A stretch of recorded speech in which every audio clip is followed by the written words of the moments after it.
Muchas gracias y buenas tardes a todas y a todos. Lo que voy a intentar hacer esta tarde es acometer una reflexión en voz alta sobre dos materias que se encuentran estrechamente entrerelacionadas entre sí. La crisis por un lado, las alternativas por el otro. Estoy obligado a adelantar que supongo que no tendremos mayores divergencias en lo que respecta al diagnóstico de cuáles son los rasgos de la crisis, pero intuyo que sí que puede haberlas a la hora de definir las alternativas, porque la mía, con mucha claridad, se pronuncia por realizar un esfuerzo inconmensurable para articular desde abajo una sociedad distinta, confiando cada vez menos, como me parece que es lo suyo, en lo que puedan hacer por nosotros las instituciones. ¿Cuál es la primera observación que quiero haceros? Quienes me conocéis sabéis que desde hace unos años me encuentro en lucha por eso que hemos dado en llamar con mayor o menor fortuna de crecimiento. Poco importa el término, me interesa más cuál es la realidad de fondo retratada. Esa realidad nos recuerda que vivimos en un planeta con recursos limitados, de tal manera que no parece que tenga mucho sentido que aspiremos a seguir creciendo ilimitadamente. No olvidéis, por rescatar un dato llamativo, que la huella ecológica del Estado español es de 3,5. ¿Qué significa esto? Que para mantener las actividades económicas hoy existentes entre nosotros precisamos 3,5 veces el territorio español, lo cual solo puede resolverse en virtud de una presión inaudita ejercida sobre los derechos de los integrantes de las generaciones venideras y sobre los habitantes de los países del sur. El decrecimiento nos dice, en un segundo estadio, que en el norte opulento tenemos que reducir la actividad productiva de aquellos segmentos de la economía que están en el origen del crecimiento imparable de la huella ecológica, pero nos dice también que debemos recuperar la vida social que hemos ido perdiendo, absorbidos por la lógica de la producción, del consumo y de la competitividad, que tenemos que apostar por formas de ocio creativo frente a las formas de ocio siempre vinculadas con el dinero que se nos ofrecen por todas partes, que tenemos que hacer lo imposible para repartir el trabajo, una vieja demanda sindical que infelizmente fue muriendo con el paso del tiempo, que tenemos que reducir las dimensiones de muchas de las infraestructuras productivas, administrativas y de transporte, que tenemos que recuperar la vida local en un escenario de reaparición de fórmulas de democracia directa y de autogestión, o en fin,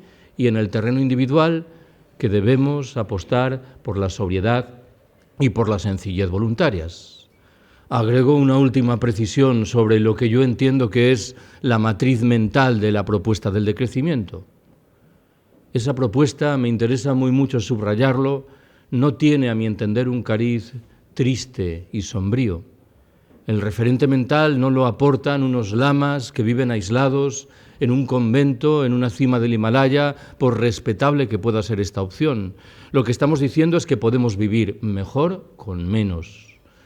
Siempre que me refiero a esto, recuerdo haberlo hecho hace 1 año y medio aquí en las jornadas sobre decrecimiento, subrayé que los principales teóricos del decrecimiento, valga la paradoja, en materia de intercambio sexual reivindican un crecimiento general de las relaciones correspondientes que justifican sobre la base de la necesidad de recuperar esa vida social que acabo de sugerir hemos ido dilapidando, absorbidos por el consumo o la competitividad. Y recordé también que en febrero del 2012, invitado a hablar sobre decrecimiento en la Asamblea Popular del Movimiento del 15 de Mayo en el Escorial en Madrid, una vez que dijo esto, al final de la charla se me acercó un varón de mi edad, un poco más joven, y me dijo: Carlos, hay una cosa que has contado que me ha gustado muchísimo. Y yo dije: ¿y qué es? Eso de que tenemos que follar más y mejor. Y dice: hombre, yo no lo he dicho exactamente así. ¿No te importará, verdad, que te dé un consejo? Y dice: no, dime. Cuéntalo al principio de la charla y luego sueltas todo ese rollo de la democracia directa y de la autogestión. Segunda observación que quiero haceros. Si la lucha... Sí. Nos informan de la bolsa que hay un aforo limitado de 100 personas, que las personas que están de pies deberían de irse. Lo decimos porque subirán. Bueno, yo debo confesaros que no mostraría tanto empeño en asistir a una charla mía, pero sí, yo sería de los primeros en marcharme. Incluso decía, segunda observación, si la lucha por el decrecimiento coloca en primer plano los derechos de los integrantes de las generaciones venideras y también, por cierto, los de las demás especies que nos acompañan en el planeta Tierra, malo sería que la acometiésemos a costa de dejar en el olvido las luchas de siempre en provecho de la justicia y de la igualdad. Y malo sería en un momento como el presente, en el que la justicia y la igualdad se encuentran, bien lo sabéis, sometidas a agresiones muy graves. Si tengo que retratarlas, se me ocurre tres formas de hacerlo. La primera toma como fuente una estimación moderadamente imaginaria. La economía del Estado español en 2007, antes del inicio de la crisis financiera, era 100. Hoy estamos probablemente en un 95. Alguien dirá, tampoco es un deterioro tan dramático. A mi entender, el problema principal no radica ni en el 100, ni en el 95, ni en el 110 que nuestros gobernantes gustarían de alcanzar. Radica, antes bien, en la pésima distribución de esa riqueza. Parto de la firme convicción de que probablemente con 80 y la riqueza bien distribuida, todas y todos podríamos vivir mejor con menos. Formulo una segunda observación con la misma vocación. El dato vio la luz el año pasado. Se refiere a los años de presidencia en Madrid de José Luis Rodríguez Zapatero. Entre 2004 y 2011, las diferencias entre el 20% mejor situado y el 20% peor emplazado de la población española crecieron notablemente. Si eran de 5,2 a 1 en el primero de esos años, se situaron en un 7,5 a 1 en el segundo. Si esto ocurrió con un gobierno socialista en Madrid, es fácil imaginar lo que estará sucediendo en estas horas con un gobierno popular. Salta a la vista que una de las consecuencias principales de la crisis es una distancia cada vez mayor entre ricos y pobres. Echo mano, como anunciaba, de un tercer ejemplo. Quienes me habéis oído hablar sobre decrecimiento, probablemente recordaréis que pongo cierta atención en escarbar, porque es muy rico el ejemplo, en lo que supone esa parafernalia de la alta velocidad ferroviaria, del AVE.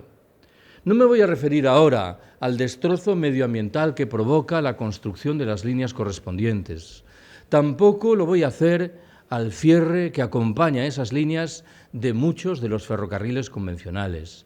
Ni siquiera me voy a referir a la desertización ferroviaria que sigue al AVE. Prefiero referirme a la dimensión social del proyecto correspondiente. Hace años escuché en labios de un colega andaluz un comentario sobre el AVE que me pareció muy atinado. Dijo, el AVE es un ejemplo de libro, de cómo los integrantes de las clases populares celebran con alegría que con los impuestos que pagan se construyan nuevas líneas de alta velocidad que van a ser utilizadas en exclusiva por los integrantes de las clases pudientes. Hace 3 años, el entonces ministro de Fomento, el señor Blanco, convocó en Madrid una rueda de prensa para promocionar la nueva línea de alta velocidad que debía comunicar, lo hace ya, Madrid y Valencia. Y en el transcurso de esa rueda de prensa echó mano de una estimación estadística, a mi entender, desoladora. Dijo, la nueva línea de alta velocidad Madrid-Valencia-Madrid está llamada a permitir que se reduzca en un 55% el tráfico aéreo entre esas dos ciudades, en un 25% el tráfico en automóvil y en un 5% el tráfico en autobús. Retraduzco el que entiendo que es el significado insorteable de estas 3 cifras. Hemos invertido miles de millones de euros de dinero público para prestar una nueva infraestructura ferroviaria llamada a permitir que la mitad de los ricos que se movían en avión entre Madrid y Valencia cambien al tren, mientras la abrumadora mayoría de los pobres que se desplazaban en autobús van a seguir desplazándose en autobús. Esto que os cuento conduce a formular una pregunta que puede parecer tontorrona, pero creo da en el clavo de la cuestión. ¿Quién tiene tanta prisa en la vida como para necesitar llegar en 1 hora y 35 minutos entre Madrid y Valencia? Respondo, los ejecutivos de las grandes empresas. Estamos trazando un sistema de transporte público ferroviario sobre la base de los intereses singularísimos de una escueta minoría de la población, mientras posibilitamos el deterioro de las posibilidades de transporte al alcance de la mayoría. ¿Por qué digo esto?, se preguntará alguien. Uno podría razonar ingenuamente afirmando, bien, si irrumpe una nueva oferta, la del AVE, pero se mantienen todas las anteriores, no hay deterioro en la posición de nadie. No es esto lo que ocurre. Cuando el AVE aparece, desaparecen los trenes de precio razonable, con lo cual el principal y paradójico beneficiario de la operación son las empresas privadas de autobuses. Curioso empleo este de los recursos públicos. Tercera observación que quiero haceros. No descubro nada cuando afirmo que nos encontramos delante de una genuina estafa. En el meollo de esa estafa, bien lo sabéis, hay una palabra mágica, la palabra deuda. Nuestros gobernantes están muy interesados en convencernos de que el Estado español arrastra un gravísimo problema de deuda contraída por las diferentes administraciones públicas. Mentira.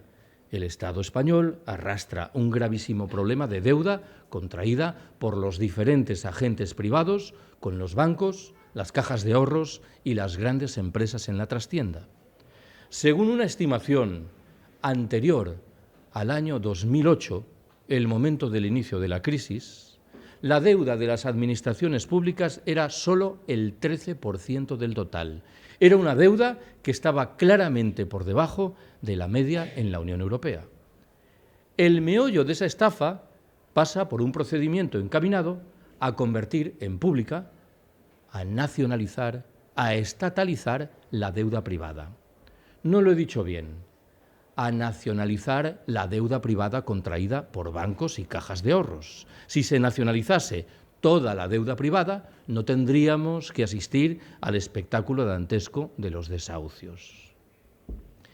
En los circuitos en los que yo me muevo, la respuesta ante esta estafa incorpora varios elementos. El primero es una demanda expresa de que se realice una auditoría seria de la deuda. Los datos siguen faltando, de tal manera que ese 13% de deuda de las administraciones públicas que acabo de mencionar probablemente exagera la dimensión de esa deuda en la medida en que rebaja la dimensión de la deuda privada. Lo segundo que estamos demandando es que se proceda a distinguir entre la deuda legítima y aquella que no lo es. La deuda legítima es aquella que tenemos que pagar en virtud de razonamientos solventes. La ilegítima es el producto de las operaciones especulativo-financieras articuladas por bancos, cajas de ahorros y grandes empresas.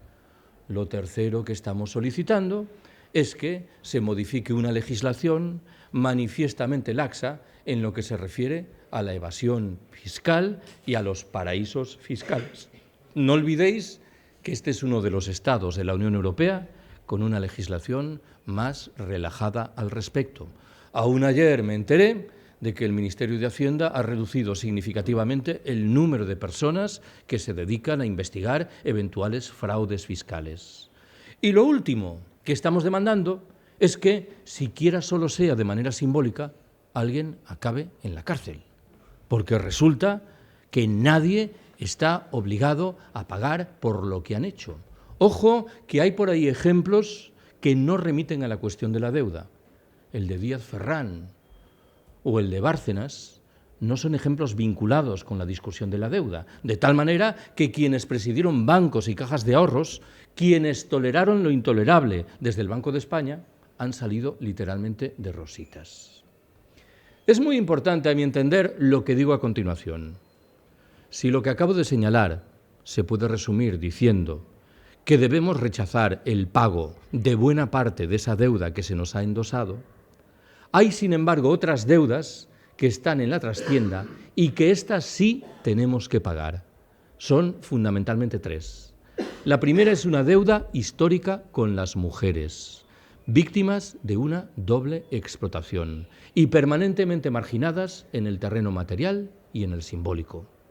La segunda, vuelvo a lo del decrecimiento, es una deuda con los integrantes de las generaciones venideras, a las que llevamos camino de entregar un planeta literalmente inhabitable. Y la tercera y última, cómo no, es una deuda con los habitantes de los países del sur.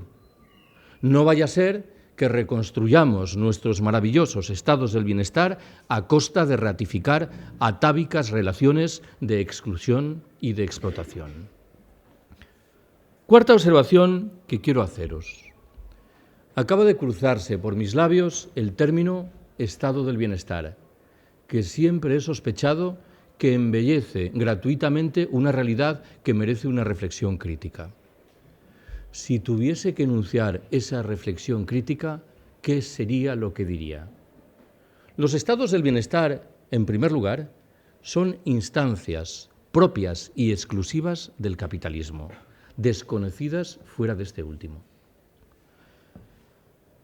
Son fórmulas que dificultan hasta extremos inimaginables el despliegue de la autogestión desde abajo. Beben de la filosofía de la socialdemocracia y de un sindicalismo de pacto que, me temo, ha ido quedando visiblemente trasnochado. A duras penas han venido a resolver esos problemas endémicos que atenazan a las mujeres que mencioné hace un par de minutos. Tienen una condición ecológica difícilmente abordable en la medida en que su expansión se produjo en una era, la del petróleo barato, que no es la vinculable con nuestro escenario actual. Y nada nos dicen en lo que se refiere al despliegue de políticas de genuina solidaridad con los habitantes de los países del sur.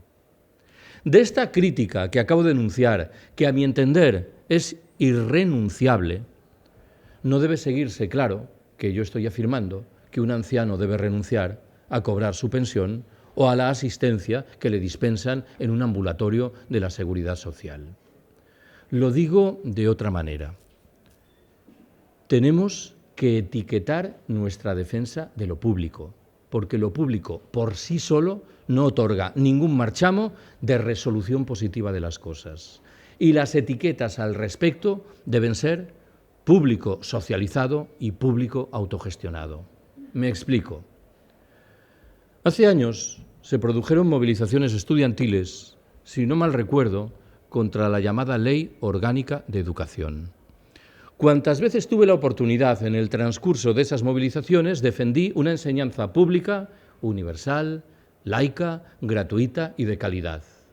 Pero un buen día, mientras formulaba esta letanía, recordé que cuando yo era un estudiante universitario, mucho tiempo atrás, criticábamos agriamente la enseñanza pública por entender que era un mecanismo central de reproducción de la lógica del capital.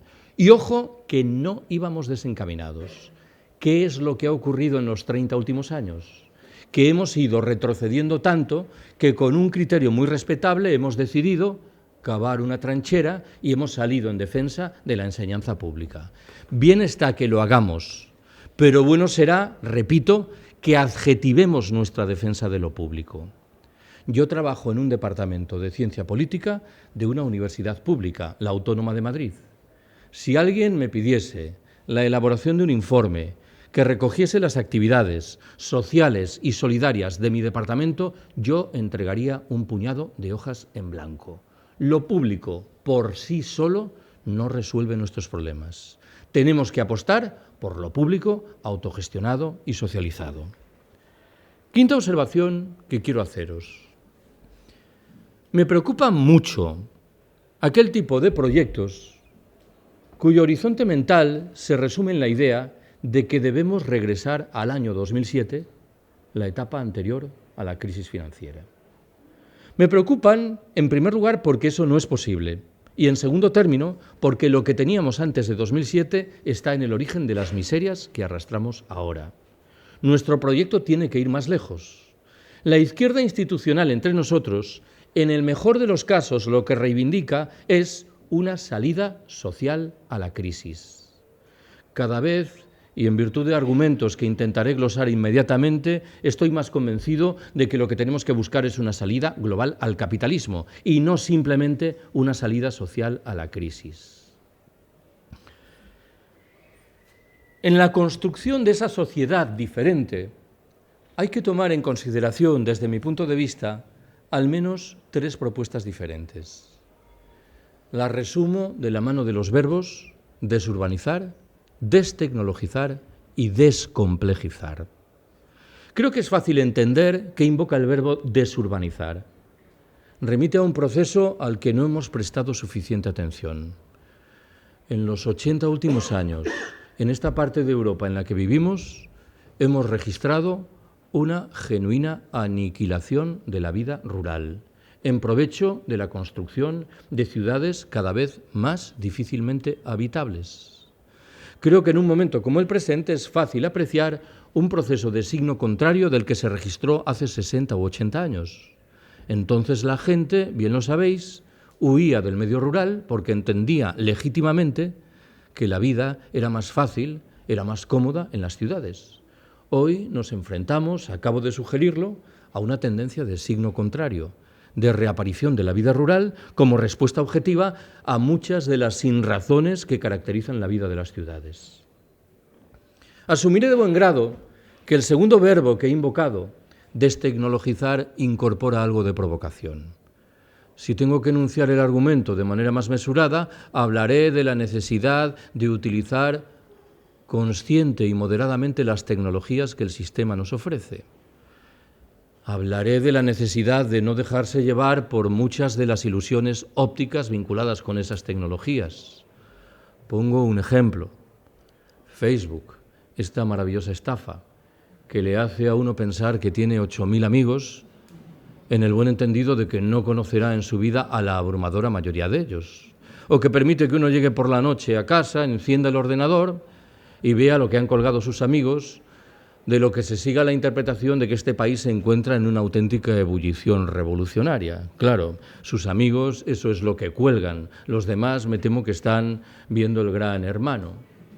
El principal teórico de lo que se ha dado en llamar el anarcoprimitivismo es un norteamericano llamado John Searson. Una de las tesis principales que maneja sugiere que todas las tecnologías generadas por el capitalismo llevan por detrás la impronta de la división del trabajo, de la jerarquía y de la explotación.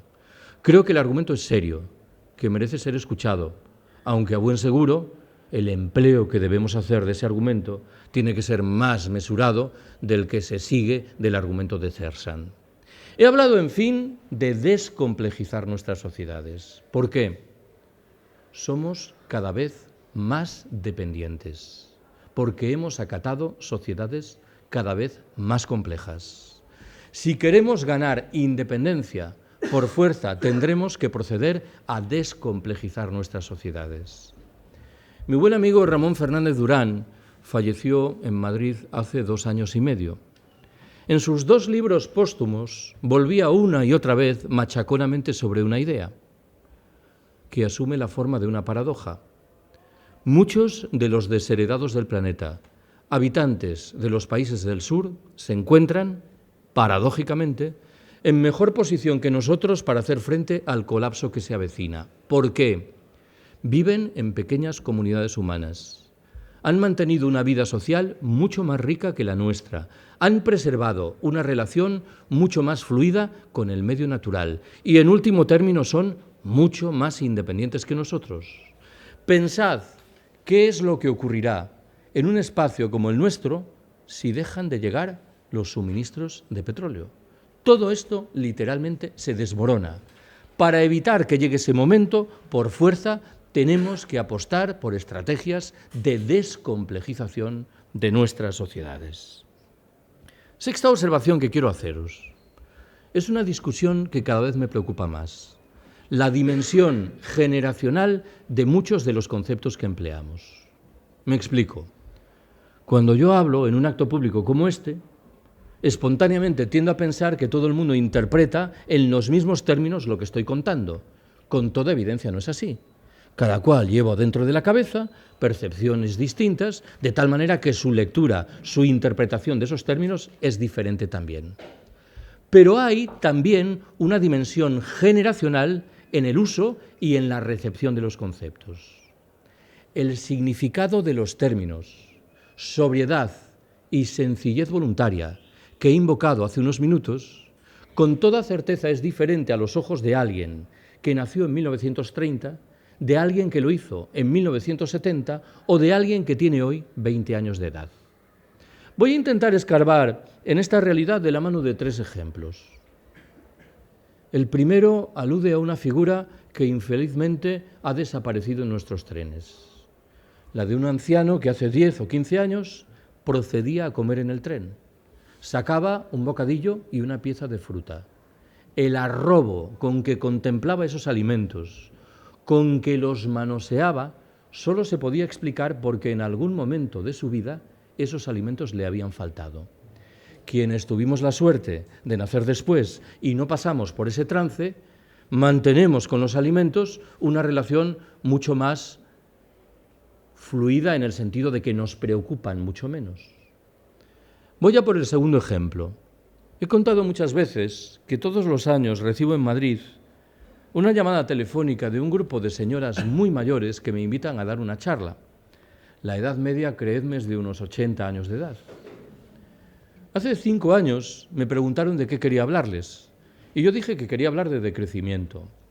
Pero lo cierto es que el día previsto para la charla no tuve tiempo de prepararla. Prepararla en este caso significa sentarse a una mesa y reorientar los ejemplos, las anécdotas, sobre la base de las presuntas percepciones de las personas que te van a escuchar.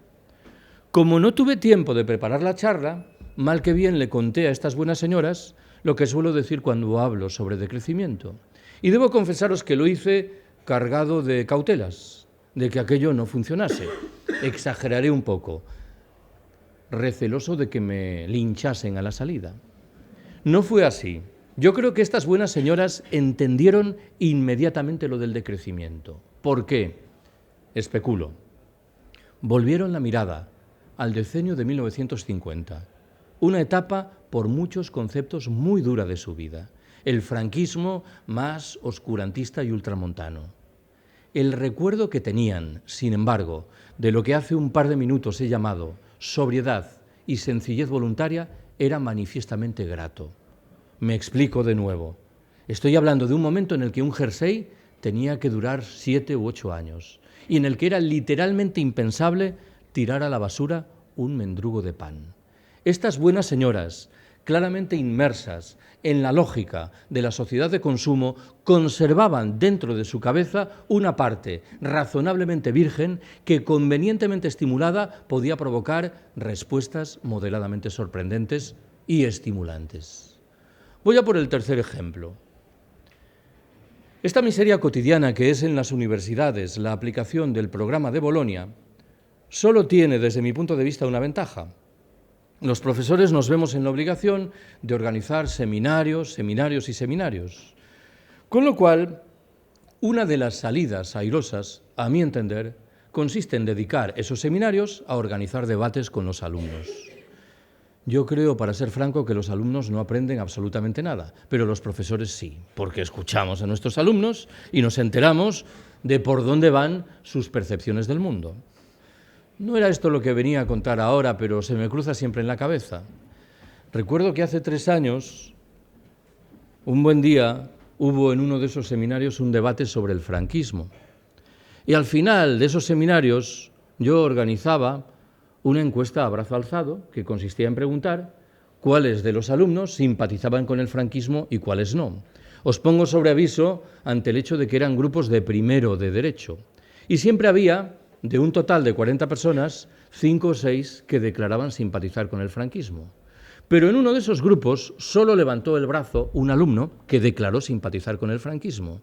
Y por su vestimenta se ajustaba al estereotipo del ácrata de la clase, pañuelo palestino, cinta en la cabeza, y a mí, de manera un tanto descortés, me salió, le dije, te estás descojonando de mí, ¿no? Y el hombre ofreció la tradicional explicación que recordaba los pantanos que había construido Franco y dije, bueno, aquí cada cual con sus ideas. Lo cierto es que ese día me tocaba a mi hija Ana en casa, que entonces tenía 15 años. Y aprovechando el seminario le pregunté, oye Ana, ¿tú de Franco qué piensas? Y lo primero que dijo fue, era un hijo puta. Dice, bueno, pero sabrás algo más. Y agregó, sí, que era el abuelo de una que concursa en Mira quién baila. Argumento, sospecho, singularmente hiriente para Franco. El personaje prominente pasaba a ser la nieta y él era el abuelillo que quedaba allí alejado, fuera de los focos. Ahora voy a lo serio. Cuando empecé a practicar estos seminarios, me produjo honda preocupación el eco que sobre la cabeza de la mayoría de mis alumnos tiene la idea de que las sociedades solo progresan a través de la competición del codazo más descarnado. Argumento que, bien lo podéis entender, no es fácil de desmontar cuando está sólidamente instalado en las cabezas. Una de las pocas estrategias que asumí al respecto, bastante estéril por cierto, era una recomendación de lectura, la de un libro de un señor llamado Piotr Kropotkin, que bien sabéis fue uno de los principales teóricos del anarquismo a caballo entre los siglos XIX y XX. A menudo olvidamos que fue también, y sin embargo, un científico de renombre internacional, muchos de cuyos artículos estuvieron decenios en la Enciclopedia Británica. El libro en cuestión se llama El apoyo mutuo y demuestra fehacientemente que hay numerosos ejemplos de sociedades animales que progresan a través de la cooperación y de la solidaridad. Creo que importa recordarlo frente al discurso biologicista que sostiene que la especie humana está indeleblemente marcada por la lógica de la competición y del codazo. Séptima observación que quiero haceros. Yo defiendo un proyecto libertario. Me interesa en este caso, aunque la discusión no venga completamente al caso, asumir una distinción terminológica entre lo que sería un proyecto anarquista y un proyecto libertario. Sobreentiendo que un anarquista es alguien que ha leído a Bakunin, a Kropotkin y a Malatesta y se adhiere a las ideas correspondientes. Son lecturas muy recomendables, pero no es este el camino que me interesa recorrer. Estoy pensando, antes bien, en gentes que sin necesidad de haber leído nada se pronuncian orgullosamente en provecho de la asamblea, de la democracia directa y de la autogestión. Y lo hacen vivencialmente, no ideológicamente.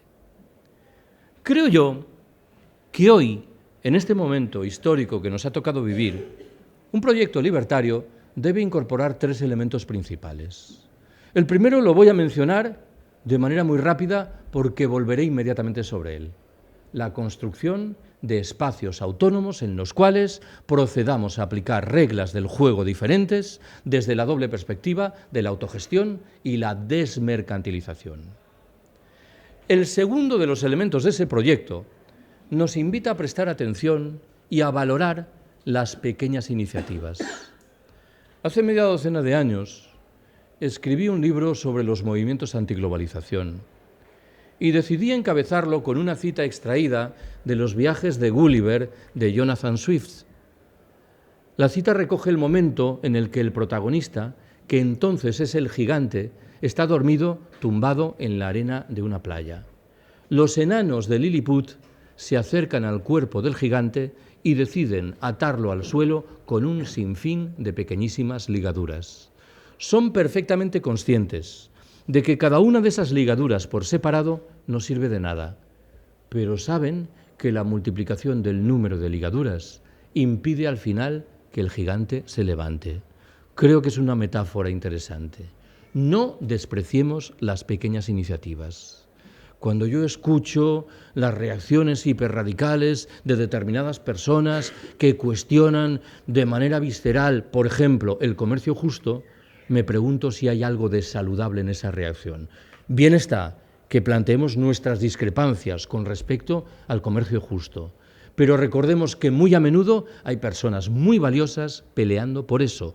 No despreciemos las pequeñas iniciativas. Rescato el tercer y último elemento de un proyecto libertario.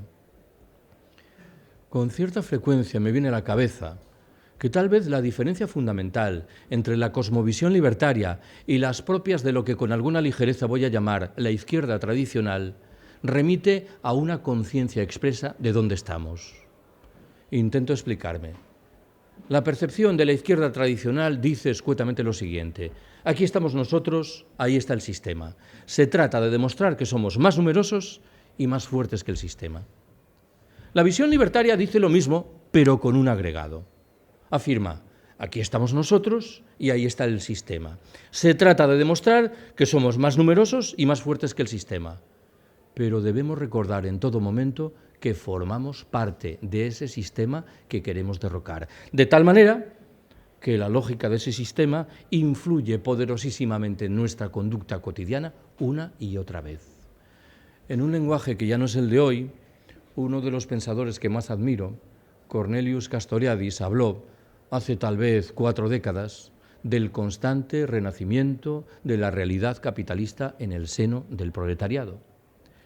Para afrontar este problema, lo primero que tenemos que ser es conscientes de lo que significa.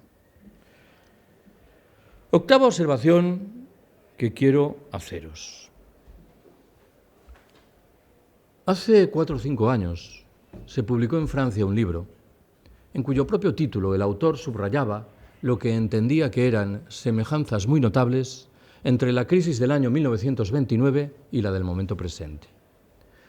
A buen seguro que cuando este ensayista francés acometía esa comparación, en modo alguno deseaba transmitirnos un mensaje tranquilizador.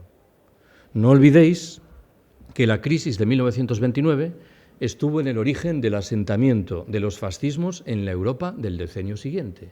Estuvo, si así lo queremos, en el origen de la propia Segunda Guerra Mundial. Yo tengo la impresión de que el diagnóstico se queda, sin embargo, paradójicamente corto. ¿Por qué? Nos hemos acostumbrado a utilizar la palabra crisis en singular para identificar la modulación financiera del fenómeno y olvidamos con demasiada frecuencia que en la trastienda hay otras crisis, ahora en plural. ¿En qué estoy pensando? En el cambio climático, esto que tenemos hoy. Una realidad que ya está ahí y que no tiene ninguna consecuencia saludable. En el encarecimiento inevitable, en el medio y en el largo plazo de los precios de la mayoría de las materias primas energéticas que utilizamos. En los problemas demográficos que castigan en singular a determinadas regiones del planeta.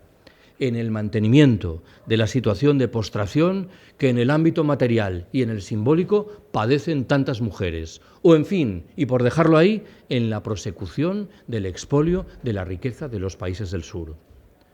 A veces me asalta, por cierto, la intuición de que en realidad el concepto de crisis es un concepto nuestro, propio del norte opulento, vinculado con una visión cíclica de los hechos. Hoy sobreentendemos que estamos en una etapa de crisis y de recesión, pero intuimos que pasado mañana llegará otra de bonanza y luego una nueva recesión, más adelante otra bonanza. En los países del sur el escenario es mucho más plano, no hay esos altibajos, con lo cual el concepto de crisis penetra de manera mucho más dificultosa.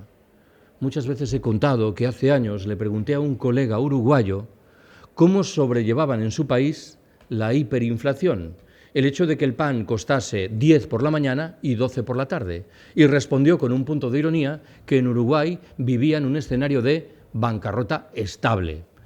Era bancarrota, pero como era el escenario de siempre, no había esa percepción que identificaba crisis y bonanzas. ¿Cuál es, desde mi punto de vista, la trastienda de toda esta discusión? El capitalismo es un sistema que históricamente ha demostrado una formidable capacidad de adaptación a los retos más diferentes. La gran pregunta hoy es la relativa a si no está perdiendo los mecanismos de freno que en el pasado le permitieron salvar la cara. Si llevado de un impulso, al parecer incontenido, encaminado a acumular espectaculares beneficios en un periodo de tiempo muy breve, no está cavando su propia tumba, con el agravante de que dentro de la tumba nos encontramos nosotros y puede desmoronarse sobre nuestras cabezas. La imprevisión con la que el capitalismo obsequia a la crisis ecológica me parece que nos emplaza delante del diagnóstico de una corrosión terminal. Siempre que digo esto recuerdo que hace unos meses, no sé dónde, alguien me preguntó en un acto público si pese a todo no apreciaba en nuestros gobernantes algún tipo de sensibilidad elemental en lo que respecta a los retos derivados de la crisis ecológica. Preferí responder de la mano de la ironía y recordar algo que a buen seguro recordaréis también. En el mes de enero de 2011, esta estimulante figura intelectual que es Alfredo Pérez Rubalcaba, entonces ministro del Interior, convocó en Madrid una rueda de prensa para anunciar una medida que, si queremos ser muy generosos, discurría por el camino adecuado, la de reducir la velocidad máxima en autovías y autopistas de 120 a 110 kilómetros por hora. 4 meses después, en abril, el mismo personaje convocó otra rueda de prensa en la que en sustancia dijo 2 cosas. Primera, que la medida de enero había dado los resultados apetecidos. La factura energética española se había reducido en 400 millones de euros y, además, el número de muertos en las carreteras se había rebajado. ¿Qué fue lo segundo que dijo Pérez Rubalcaba? Que de resultas de lo anterior se restauraban los 120 kilómetros por hora. Yo hubiera esperado que algún periodista se abalanzase sobre el cuello de Rubalcaba y hubiese intentado estrangularlo. Estaba violentando las normas más elementales de la lógica formal. Es verdad que algo que acabo de decir merece una discusión agria. Hay quien sostiene, con argumentos interesantes, que sí hay en ciernes una respuesta del sistema a la crisis ecológica. Hace unos años se tradujo al castellano un libro de un periodista alemán llamado Karl Ameri. El libro se titula Auschwitz, ¿comienza el siglo XXI? Entre signos de interrogación. La tesis principal que maneja Ameri sugiere que estaríamos muy equivocados si concluyésemos que las políticas que abrazaron los nazis alemanes 80 años atrás remiten a un momento histórico singularísimo, coyuntural y por ello afortunadamente irrepetible.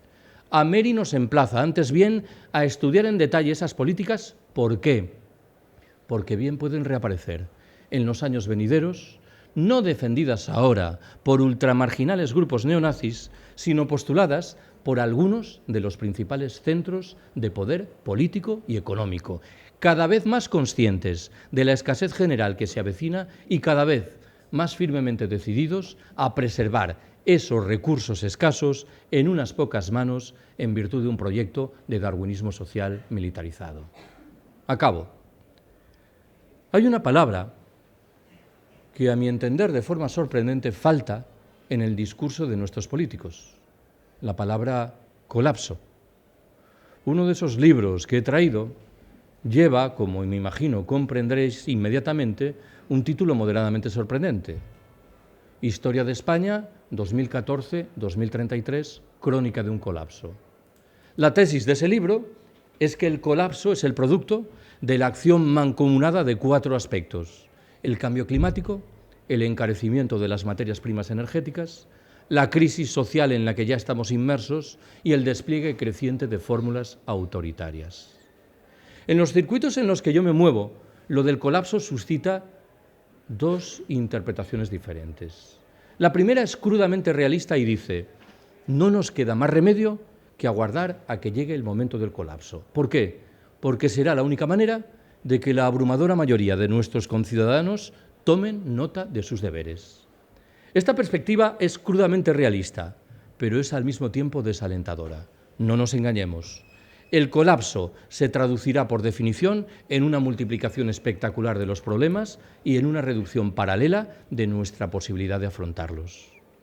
La segunda de las posiciones es la mía y la de tantos otros, y sugiere que tenemos que pensar seriamente en salir con urgencia del capitalismo, a través de la construcción de espacios autónomos en los cuales procedamos a aplicar la lógica de la autogestión y de la desmercantilización. Estoy pensando en lo que significan los grupos de consumo, las ecoaldeas, las cooperativas integrales, las formas de banca ética y social o el incipiente movimiento de trabajadores que en régimen autogestionario cooperativo se hacen con la dirección de empresas que están al borde de la quiebra. Yo tengo buena relación y muchas disonancias con nuestros economistas socialdemócratas de bandera, que desde hace mucho tiempo reivindican la necesidad urgente de articular una banca pública. Aunque el argumento que utilizan sea respetable, me veo en la obligación de formular una pregunta. ¿Cuánto tiempo podemos aguardar a la gestación de una banca pública? Tanto más cuanto que la fórmula correspondiente debe pasar por el cauce de partidos, parlamentos e instituciones. ¿Cuántos años habrán de discurrir para que Izquierda Unida tenga en el Parlamento en Madrid 180 diputados? ¿Y qué será de Izquierda Unida cuando tenga 180 diputados? Que es otra pregunta, pero en fin, me la dejo en el tintero. En esas condiciones creo que, no sin paradoja, el viejo proyecto libertario de la autogestión generalizada es más realista que las monsergas tradicionales que surgen de la socialdemocracia. He contado muchas veces que hace un par de años me invitaron a participar en un debate en Turín, en Italia, un debate relativo al movimiento del 15 de mayo. Y de aquel viaje, que fue muy breve, recuerdo dos anécdotas. La primera asumió la forma de una conversación entre un colega francés y un colega italiano. Ya sé que suena chiste, pero era una conversación real. El colega francés le dijo al italiano: «Yo a vosotros los italianos no os comprendo. A los varones italianos, que presumís de vuestra condición de don Juanes y de seductores, pero luego admiráis o al menos votáis a un personaje infecto como Berlusconi, que paga prostitutas para sus fiestas nocturnas». El italiano no negó, muy tranquilo, la mayor. Dijo: «Es verdad, muchos de mis compatriotas admiran o al menos votan a Berlusconi, pero no es por lo que tú acabas de decir». ¿Cómo que no es? Lo admiran porque paga a las prostitutas con dinero público. Ojo con esto, porque creo que retrata el trasfondo de muchos de los debates que tenemos entre manos. Lo segundo que recuerdo es que en las calles del centro de Turín había unos carteles de una revista humorística italiana. El titular principal rezaba: «El Estado y la mafia se separan». Y a continuación se recogía una frase de un dirigente mafioso que decía: «Estaban arruinando nuestra reputación». Gracias por haberme escuchado.